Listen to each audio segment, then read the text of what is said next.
Welcome to a very special motherish episode. Today we're talking all things about reinventing ourselves. We have a very special guest, Maria Pearson, who's going to be sharing her journey and also giving us a little bit of tips about how we could reinvent ourselves when change is forced upon us.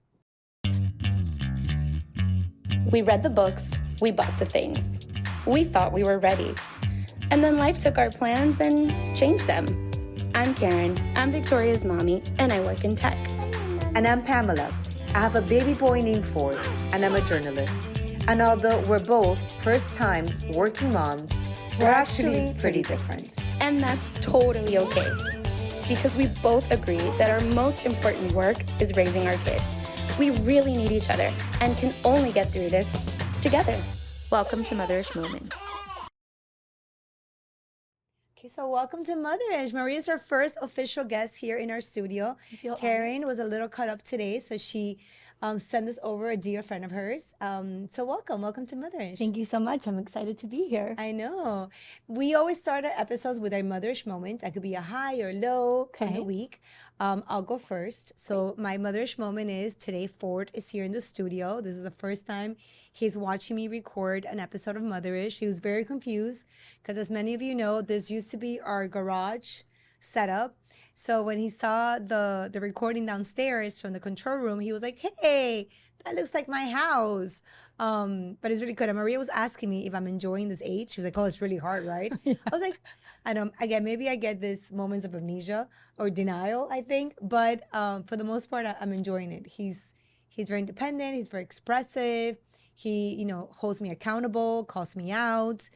And he loves me intensely. And he also detests me with the same passion.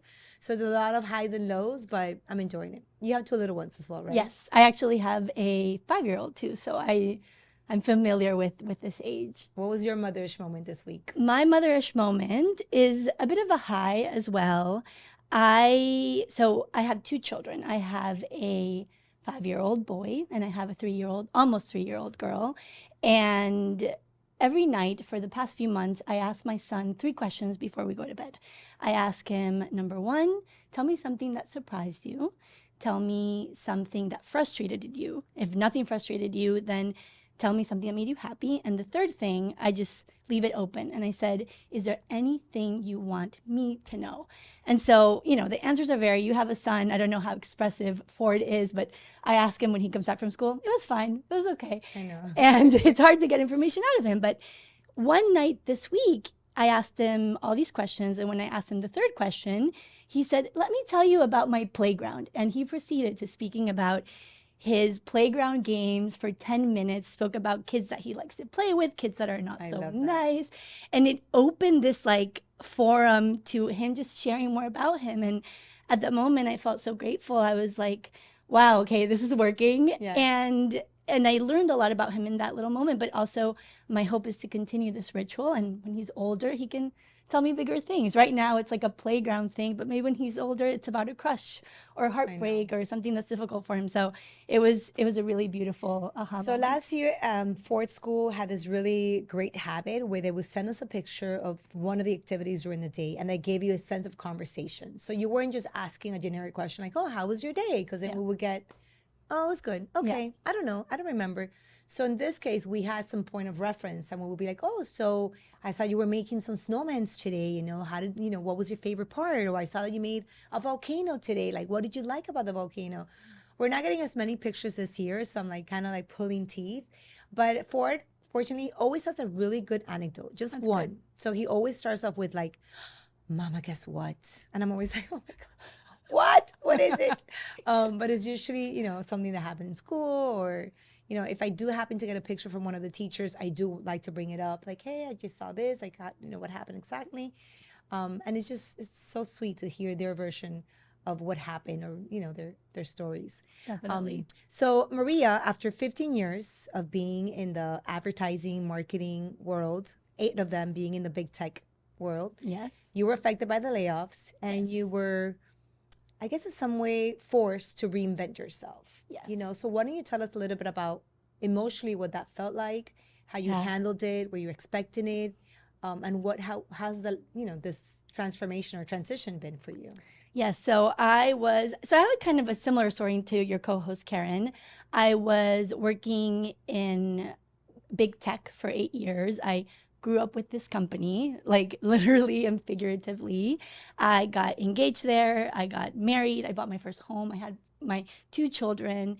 I went through all the maternity leaves. And a year ago, I was impacted by these massive layoffs, as you shared. And at the beginning, when you work in tech, you never know. So you're kind of like, you're always in this like, can it happen, cannot happen? And my company was one of the ones that really held off for a long time. And so at the beginning, I felt kind of relieved because I already was going through a year where I was feeling a lot of burnout. And this so one, your little one was about a year old? my little one was almost 2. Okay. Yeah, almost 2. And and my and I felt like I had a good rhythm. I had a good balance. I had a nanny, somebody that helped me cook. My husband also works in corporate. And so we had like a system going. The flow was happening. We had a It was flow. I'm like, flowing. I can do this. Like I got this. And then, you know, the rug was pulled under me and I felt relieved at the beginning, weirdly, and a little bit grateful. I was like, okay, I am going to maybe this is a sign that, you know, I'm already feeling a burnout. I'm afraid to just like quit my job because that would be very irresponsible. And I was like, let me just take this. Take this opportunity and just take some time for myself. Fortunately, I was in the company for such a long time that I was okay financially with my husband, and you know, saving is really important because I was able to give myself really a year to sort of figure out what's next. And so at the beginning, I was like, I got this. And so I started going to Pilates at 10 a.m. and doing like afternoon play dates. And I'm like, this is a nice life. But then a few months into it, this feeling starts to creep in and you start going through all the stages of grief. It was literally, it was a stage of grief. And I started Like it was feeling hitting you. it didn't hit. Yeah. And also it happened around December, the holidays. And so I was like, I can enjoy celebrating and being with my Right. family, and it felt really good. And so at February, it really started to creep in, and I started to just rethink a lot of conversations that I had, and maybe I should have done things differently and whatnot. During that time, also, my son, who was 4 at the time, actually, I was starting to have a few little challenges with him. And so I was like, okay, I'm going to do my job as a mom. And then things were a little bit challenging with him. And so I kind of felt like I was failing there too. And so slowly I started to sort of rebuild myself. And I started to think about, okay, I right now don't want to jump into another corporate job. I'm burned out. I need to do something completely different, something more creative, because I always have connected with the creative side of things. And the summer before, while I was still working, I had opened this account called Camp Mommy. It's at Camp Mommy Play on Instagram, and it was just a visual journal to share all of the creative things I was doing with my kids. It was like a for fun thing. I also have a really unique home. It's an intersection of cultures and religions and languages. And so I thought I had like a unique perspective to share with other families that could be as mine. And so come last summer, I was sort of ready to figure out what was next. And I said, okay, let me try, like, I'm given the time, let me just dive in and just like explore this creator world. And I began to show up more. I began to share and just showing up in the way maybe a creator would, and it just started growing. And I, for the first time, said, okay, maybe I can carve a different path for myself. Maybe I don't have to continue the corporate But I do world. think it's important that we highlight a detail that you share, which is it took you time. It took you time to go through all the emotions. And then Karen has spoken about this. Yeah. Because it's a lot of sense of identity that you're trying to redefine. Like, who am I? I was this for so long. Who am I now without this? Yes. And even the sense of purpose and success under the definition that you've had it for so many years. So I think it is important to kind of not walk over that and wash it over, and kind of really emphasize on the part that it does take time. Because it's like, I always tell people, you're like, okay, it's great, it's meant to be. you know, Yeah. God's plans are perfect. Let's do this. And then you're like, okay, but wait, like, was it the right time? Was it something I did? You start questioning yourself. So I gotta just want to like dive a little deeper into that, because I think a lot of people who are going through that transition, and I have a lot of coworkers that also were affected by the layoffs recently, are going to go in through the, you know, that valley of emotions. And it's important to kind of, I think, honor each emotion and understand that it's part of the process, and eventually you'll come out. Yes, yeah, definitely. No, and I think it's even a year later, but I think I'm still going through, like, there are moments that I still sort of think about it. So at the beginning, I did have a bit of an identity crisis. I was like, who am I now? Because when I started working at this company, I was a specific person, and then it sort of helped shape part of my identity. And I said, if I am not this person, who am I? And so a lot of feelings of like, do I want to be a stay-at-home, like, or do I want to lean Is this into what I'm going to do forever? like, do I Like, want is to lean this- into yeah. family life and do this? Like, is this what I want to do? Do I want to jump back into corporate? Do I want to be an entrepreneur? Like, and I think there is something like this, like bounce back culture, like, you know, the postpartum, it's like, oh, you became a mom and now you bounce back and you're back Yeah. to normal. I think it's sort of that same feeling that, like, when I was laid off, people are like, oh, what are you going to do now? You're going to do great. And I'm like, I don't know. Yeah. I'm not sure. And I definitely felt I felt a little bit of imposter syndrome as well, because I did, a few months after, start sort of like to delve into, you know, looking reapplying at yeah. jobs and talking to people. I had a lot of colleagues reach out, and it's a really tough situation to be in. And I love the quote that says, the only way out is through. And I think that you just have to go through it in order to get out of it. And I don't think I'm completely out of it, because it will be something that will be always part of me.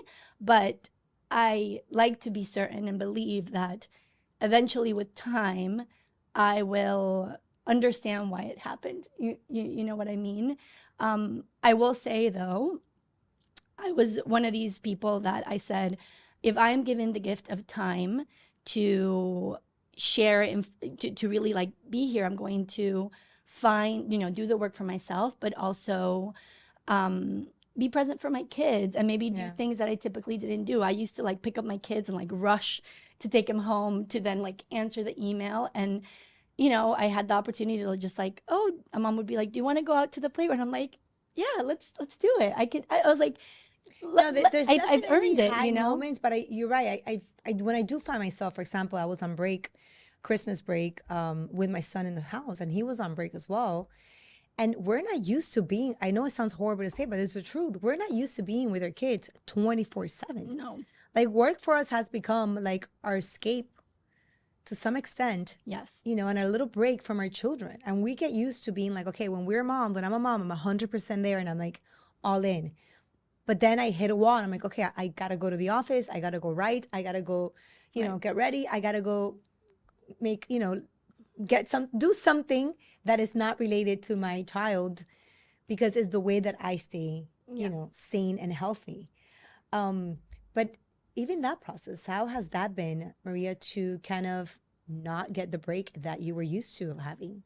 It was, so I had a whole support system put into place, and I said, at the beginning of the year, I says, you know what, I can do it all. So I, you know, we didn't need our nanny anymore, and I just took in everything, and I went completely the other way. So I went from being like an executive corporate mom that had a whole support system, just to saying, I'm going to do it all. I'm going to cook, I'm going to pick up the kids, and I'm going to, obviously with my husband as well, but I just taken in, I was like, I'm going to see what it feels like to be this. And I think I'm there with you. I number one, did have much more appreciation for women leaning into family life, because dare I say, for me, it's easier to work than to be at home. And I know, you know, like that's kind of like strange to say, because I love my children and I love being with them, but it was just, it was kind of shocking. Because, in my case, I have two, and they're both demand a lot of attention. They want to do a lot of things. I took on a lot of, like, I love cooking, but when you're doing it all the time, it becomes a lot. And so, one thing that I did realize that I was doing a little bit early into it is that because my husband was still working, I was like, I'll do it. I'll take it. Like, I just took it all on. Yeah. And it's not that my husband didn't say no. He's just like, okay. And then the balance, it used to be more, the balance sort of shifted a bit. Right. And then there was a moment that I checked myself and I was like, okay, I'm burning myself out in another way. And I need to sort of balance that back up. And so, I said, okay, let's split this again, because there will be a moment where I will be working again, and in some capacity somehow, and we need to, each put in our share.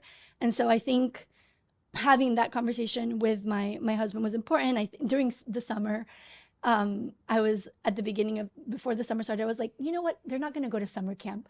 I'm just going to take it all in. And I know and my summer's like, my husband's like, no, you're going to go crazy. He's like, no, let's put him in summer camp. I was like, but I want to do it. I'm, mommy, that's like my thing. Yeah. He's like, no, you're going to go crazy. It's like so hot in Miami.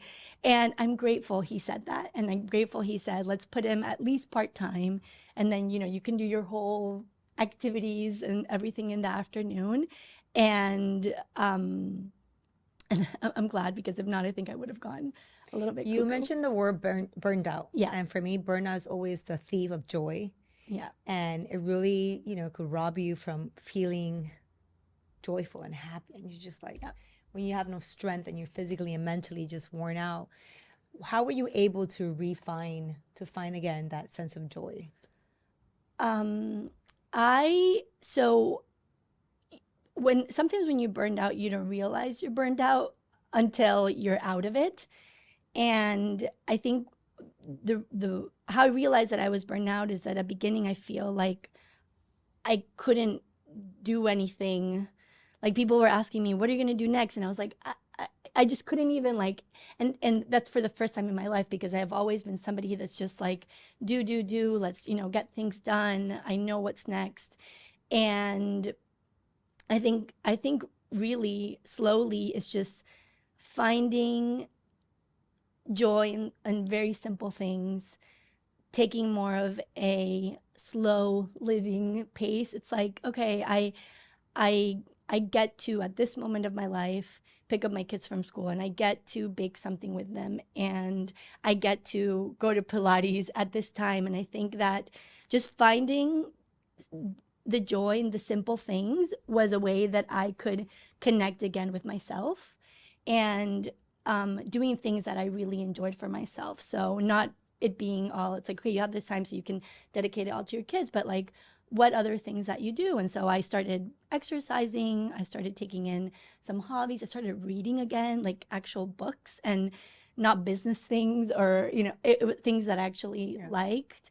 And I think connecting with all of those little things that I loved. And then how did this digital space help you? How did that Camp Mommy play, I guess, give you a sense of excitement again, right? Like, and did you just launch your first product? Yes. Okay. Yes. I think, well, number one, when something like this happens to you and you start speaking to people, I think you realize that everyone at one point of their lives goes through something like this. I mean, and there's stories about people say, yeah, when this happened to me, then I reinvented myself and I did something else.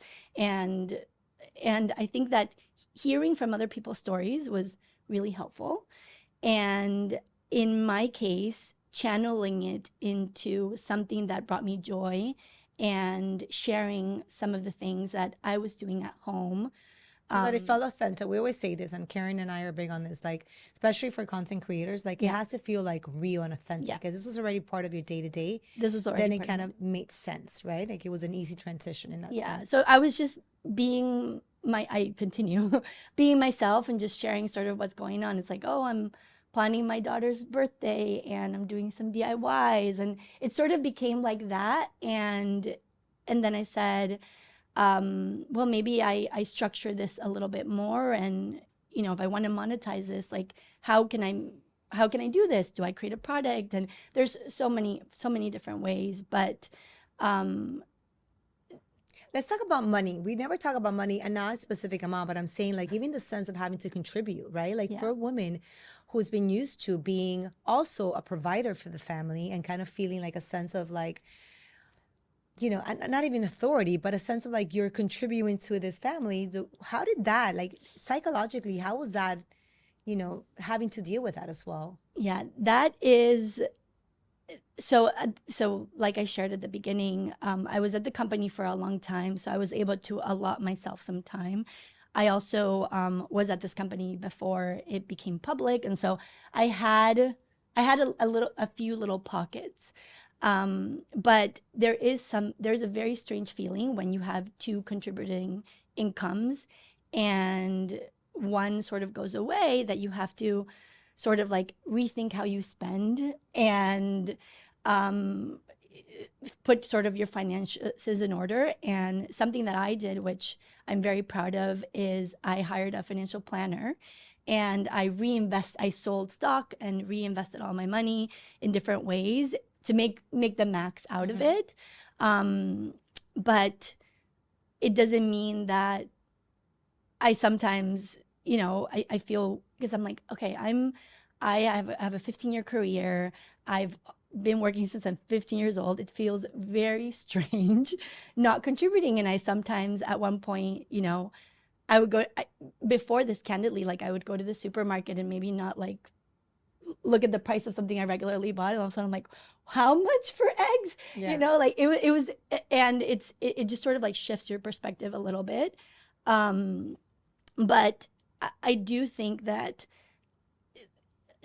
savings are so important, and there's always like saving for a rainy day. And like I told my husband, I was like, this is the rainy day. Like I've worked for so long, and thankfully we had the savings and the infrastructure put into place that I can allot myself this time. But that doesn't mean that it doesn't feel strange. No, and again, and we want this for like for moms who are listening, who could be in this scenario, whether it's like you've been working for the same company, or for like, I had a friend who had been working for the same school. She was an office manager at a school for so many years, and that's all she knew. And she had a really hard time emotionally and psychologically, like having to even get her resume ready. She was like, I've been doing this for so long, and I don't even know where to start. I don't even know what people are sending out there. So even that part, like, what advice do you have for women who are kind of feeling just paralyzed right now, that are in that moment where they're like, this is what I did for the last, 15, 20 years. Because we have, I'm in my 40s now. We have been in our workspaces for more than 20 plus years, some of us. And even that thought is so scary. So I think I want to like share some like inspirational words in terms of like people who are in that fear space, in that fearful space, about, that you get through it. Yes, definitely. A year later, I think that I think that you have to go through the motions. And some people, from a financial standpoint, have a more immediate. Yeah. And Most people do. Yeah. Most people Yeah, do. most people Most do. immediate. Some people, but I think that number one, doing what you did 15 years ago or 10 years ago is not going to work out, because times have changed. And so I think that there is a part of there's a beginning part of like taking it in and recognizing it, and knowing that you have like a scar, but don't let it stop you from all the from what's next, right? It's like, don't let that wound sort of like be a chip on your shoulder, and don't let it not let you move forward. And educate yourself. There's so many tools out there, like with resume building and finding jobs and recruiters and different systems. There are so many resources to help you understand. You can use ChatGPT to help you write a resume, help you write a cover letter, help you train for it. ChatGPT, we didn't have that 20 years We didn't have that. And you get like to help you like interview. It's like ChatGPT, I'm interviewing for this company and this is the role. What are some questions? And they will, ChatGPT Yeah. them will give you the question and the answer, and use all those resources Yeah. around you. Like, And again, I mean, I'm a woman of faith, and I always tell my friends, and I don't want to sound cliche, but I'm always like, God's plans are better than yours. And I know that sometimes we haven't made that change, not because we didn't want to, because most women are either burned out or they're bored or they're just not fulfilled anymore with whatever they're doing. And sometimes forces them to really just take a leap of faith into whatever they really want to do, whether that's opening a business or, being your own boss or being an entrepreneur now. But again, we're so used to being in this safe net with everything, not only just work, I think also in relationships that we're in, right? yeah, I think also what happens, and this is like in my particular case, is that when you're in the corporate world, which is my case, and then you leave, it's like, okay, I'm giving myself time, but now a year has passed, and the reality is that to some employers, not all, the longer that you're out of the game, the less desirable you are. And I remember being in companies past and being like, that person, I don't know, got laid off from this company. They've been 11 months out. Why haven't they been hired? Yeah. What's Yeah. wrong with, like, Mhm. those Yeah, were absolutely. those were things, and I would be like, well, I don't know. They seem like a great candidate. Yeah. Or just that women just take a career pause because they want to lean into family life, and that's okay. There's this account called Mother Untitled. I don't know if you've heard of it. The creator of it is launching a book next week, actually. It's called The Power Pause, and it's all about redefining career breaks for women, and something that Yeah, because we do get penalized for being out for too long. I mean, and I mean, I'm in the TV industry. I'm in media, and I remember being eager to want to come back when I had my baby. Like I didn't feel okay to be like, okay, I'm gonna just take some time off. I wish I had more time. I really didn't want more time. Like I was like worried and eager to just be back. So I definitely think we have something culturally instilled in our mind that doesn't allow us to be okay taking a pause, even proactively making that decision for ourselves to be like, you know what, I'm gonna take a break. I'm gonna just like enjoy my kids during this time. I think most women who I know personally who've done that is because they had no other choice, right? It's because they either got laid off or because whatever happened. But I think it takes a lot of courage for someone to be like, I'm going to do this right now because I have to, right? right. Did you, when you were eager to come back, were you eager to come back because you were just genuinely missing your work and you wanted to get back out there, or was there a part of you that felt a little scared that something would I think happen? for me, it goes back to the identity, right? Like, who am I? Like, I don't want to lose who I am as a woman just because I'm Ford's mom now. And I was big on that. Like, I wanted to feel like I didn't want to let go of that, Yeah. And then with time and maturity and experience, I've learned that I'm never going to be the person who I was before my son. Never. Right? So that bounce back mentality, it's a myth. It's not real. Like you're not bouncing back to anything because you're never going back to that person or who you were or how you felt or physically or emotionally. So I think it took me a long time to kind of realize it's okay to me to get back whenever I get back, how I get back, and in this new person that I have become. But I think for me it was more of like, okay, I want to feel like I got this. I'm back. We're doing this. Like I could handle this. I'm a mom. I'm a professional. I'm on TV. Like it was a lot for me to try to prove to myself because no one else cares. Yeah. We put all this pressure on ourselves unnecessarily for whatever reason. But I think it is a common sense, like a common feeling. I think a lot of women feel that way. Yeah, I went the two times that I've been on leave and come back. I know a lot of mothers have had a hard time with it. Actually, I had this conversation with Karen as well, and I was like, how was it? And she's like, it was that easy to come back to work. And for me, it was the same as you. It was like, I'm back. I got this. Executive Maria is back. And when I came back to work both times, I was really excited to be with my colleagues and work on projects. And I was like really connected. But I told Karen the other day, I confessed to her, I was like, you know what? It took me a while for me to realize I thought I was back because physically I felt great. I had been working out, great. But I feel like later on I realized that mentally I was not 100%. yeah, Mentally, the later. first, I think like maybe 7, 8, 9 months after I came back from maternity leave, I made mistakes. I was like overwhelmed. It was like a blurry, but again, I didn't know that that was part of, all the changes that I was going through. But I was not 100%. Like I was not ready to come back. Yeah, I think I wasn't either. And I think that the moment that I realized it was when the layoffs happened. And then I had a year with a lot of thoughts.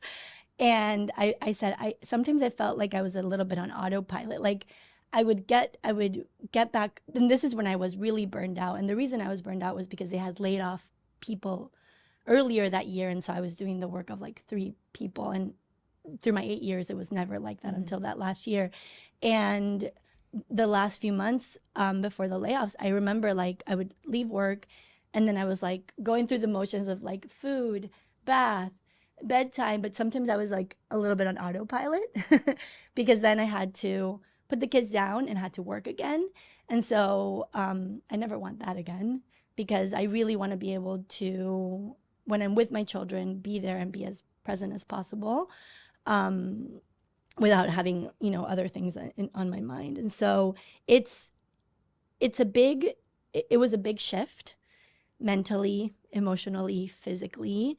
And I guess my words of encouragement are that you will get through it, and having the certainty that you will get through it, and that like you were saying, like the universe has a reason for this and has a better plan for you. I think that's really what got me through it. And I feel like last year was a gift. It was transformational and it was tough and I had to do a lot of inner work. But I know that forever in my life, that year is going to be the year that I value the most. Yeah, I mean, and again, we want moms to kind of learn from this journey and experience because it could apply to any mom. Yeah. And not just, people would be like, oh, okay, now she gets to do Pilates and now she has time off. Like, oh, but it is an emotional, like, and when you say going through is, I always remember this song that my son learned when he was little. He had just started speech. And I remember, I don't know what it was I was going through, like, it was a lot. One of those seasons where like everything always like, nothing's happening. And then everything just like happens at the same time. And I remember he came home and the speech teacher has sent me this video of him singing this song. I don't know if you know the song. It's called We're Going on a Bear Hunt, right? So it's We're Going on a Bear Hunt. And in the chorus of the song says, we can't go around it. We can't go over it. We can't go under it. We had to go through it. And for me, that song's always like, oh my God, you're right. I don't know why that song spoke to me. And then every time someone says we have to go through it, it reminds me that it does feel messy sometimes and hard. But there's no way to, to go around it, to go over it, like you have to just go through the mud, go through it, and then eventually you'll come out transformed in some way. And know that like at least you go through the rough edge of it, right? The part that you're who am I now, and what do I want to do now, and is this the moment that I leave the corporate world and do entrepreneurship? Is this a moment that I decide to stay with my children and we try to figure out how we make ends meet? Like, I would say at this point in my life, there's no complete resolution, but at least that wound that I had and sort of that, all those feelings, I'm past that. It's like, okay, I went through it. A lot of people go through it. Yeah, but I don't like to minimize. People are like, oh, at least, you're healthy, your kids are healthy, everything's fine. Like, because I remember this when I was like in middle school. It was the first time I had come home and I saw my mom was crying, like bawling. I had never seen her cry this much. And I remember the first thing that crossed my mind, and I was like in 7th grade. I was like, oh my God, did you lose your job? Again, my mom worked 2 jobs. And for me, and for my sense of like, I guess, stability at that age was my mom working. Like my mom not working for me was like, it could have been the worst thing that could have happened to us. It wasn't that in that case. Like her brother had passed actually. Oh, wow. But for me, like I always remember thinking like that was like the worst thing. Like what could make my mom cry this much? And for me, it was that sense of like lack of stability.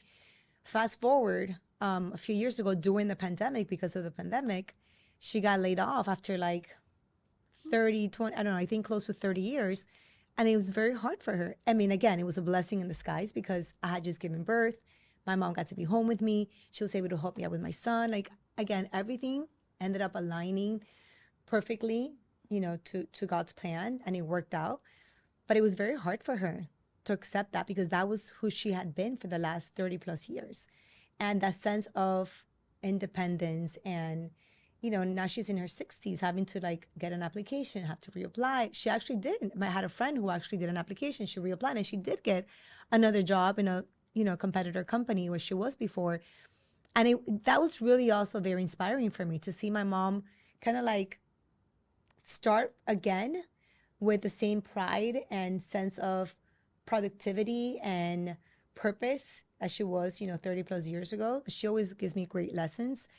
But I was scared for her. I was nervous for her because, again, I'm always have like that mentality. And I'll share another story. My sister, a few years ago, she had moved to New York. She had been working for a PR company for a long time. And, I went to see her one weekend and she took me out to dinner. And she tells me, listen, I just gave my 2 weeks. And I was like, okay, well, great. What do you have lined up? I'm excited. Where you going? She's like, I have no plan. All I know is that I'm not happy. You love your job. Back then, your husband loves your job. Mom loves her job. Like, I want to love my job. And every time I walk in, there's like toxic environment. They're always yelling and screaming. Yes, it's a great firm, but like, it's not for me. Like, I don't want to walk into work like stressed every day. So I'm going to figure it out. And I remember thinking, how do you do that? Like, I have never, I've been working since I was 15 years old.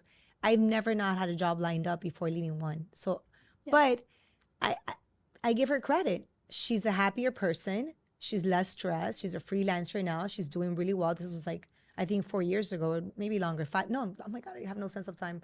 I was so married. So that was like 6, 7 years ago. And she really taught me a lesson that it's okay. Like, it's okay. And she took a risk. She's like, and I'm like, but what are you going to do? But, you have bills to pay. She's like, I'll be a server. I'm going to go to a restaurant that I love. I'm going to be the hostess or whatever. And I'll figure it out. I'll freelance. I believe in my work. Like, I know that I do good work. Right. So is it going to look like a 9 to 5, with my insurance and my 401k? Maybe not. But I'm not happy. And that has no price. Yeah. I think some people work much better with ambiguity than others. I think I'm more like you, that I would have never taken the plunge. I would have never left my job. But when the decision is not on you, it feels different because you do feel a sense of like imposter syndrome. You do feel a sense of like, what did I do wrong? And I think don't take it personal. I know they say don't take numbers, but it's very personal. It is. It's like it's not personal. Remember, it's not about you. You're a number. But then you're like, okay, I know I am, but but there is that feeling of what now, and it's really scary. But I think in life, like, you can choose to, take the scary side, or you can choose the other side, which is like, okay, maybe let me take advantage of this time. And I think that I took more of that side, but that doesn't mean that, there were moments that I felt low and down. And the worst thing was going on LinkedIn and seeing people get promotions and campaigns that I had worked on being launched, and people just like, going on with their lives, and seeing other people get jobs, really, like this person's at Amazon and this person's at Meta, like all these other tech companies. And I'm like, oh my God, should I be, pursuing a position now? Should I but then I would remind myself, it's like, wait, no, hold on. You want to give yourself time. You want to just figure it out. You don't want to jump back into something. And then you also hear people that like take years into finding the next thing. And so it does feel very uncertain, but taking it day by day. Taking it day by day, and staying present, and really like, okay, if at this moment, this is my life, I'm going to enjoy it. I'm going to really try to because I know that many years from now, when, I don't know, I'm growing my big business, or I'm again at corporate, I don't know what, I know I'm going to look back at this year, I'm going to be like, oh my God, remember when I was able to do this. Yeah. And so, but it doesn't mean that it's still not hard a year I just want later. people to also be empathetic and show grace to all those women and mothers who are going through transitions.